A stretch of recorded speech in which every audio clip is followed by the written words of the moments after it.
Let's take a look now at one of the most read stories on the BBC News website and app, and it involves the latest song from North Korea's Kim Jong Un. Let's take a listen.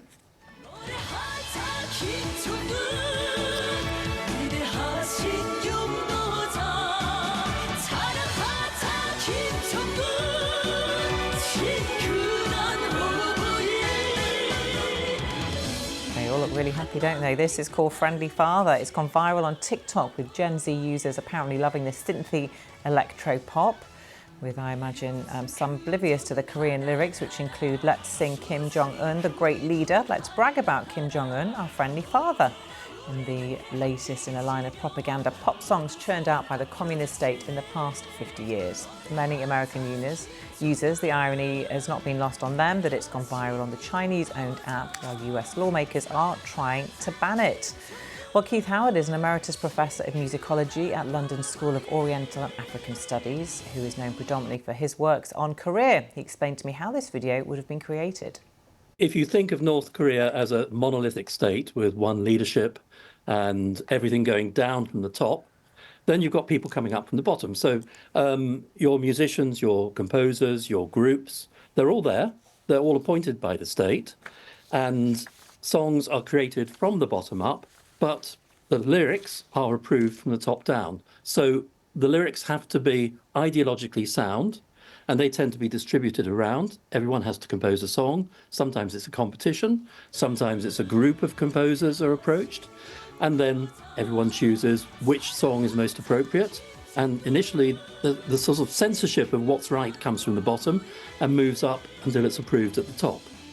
And of course, media is tightly controlled in North Korea. So how are people accessing these songs? How are they disseminated? Well, there are songs at the beginning of television programs every day. There are songs at the end. North Koreans tend to wake up to songs on loudspeakers, both in villages and in cities. Obviously, from apartment blocks, it's much easier. In apartment blocks, you have speakers which put out ideology, which put out announcements, but also wake you up, and you can't turn those speakers off. You can't change your radio or your television stations. They're fixed, and they're fixed at the factory. They're checked every so often, your television and radios. They're checked by the authorities to make sure you haven't tampered with them, in case you could get something from, say, South Korea or China or anywhere else. So you only get the diet of songs and other material that's decided by state bodies is appropriate for you. And do they work as propaganda tools? Oh, yes, they do. And part of the point here is that the song has to be incredibly catchy.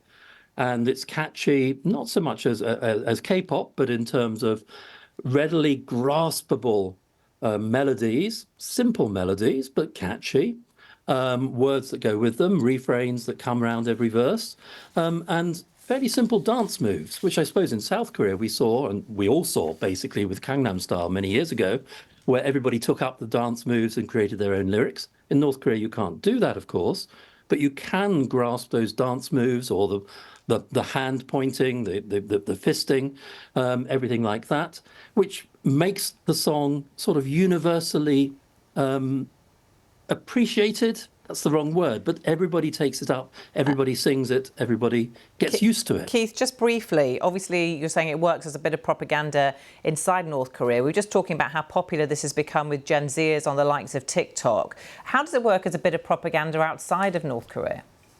Well, it doesn't unless we consider what the words are. And I suspect most of the Gen Z people are not considering the words.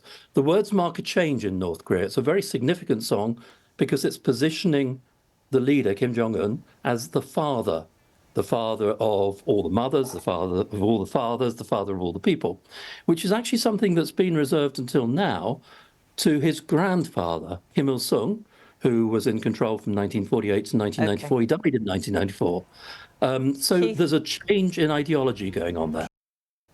Keith Howard there.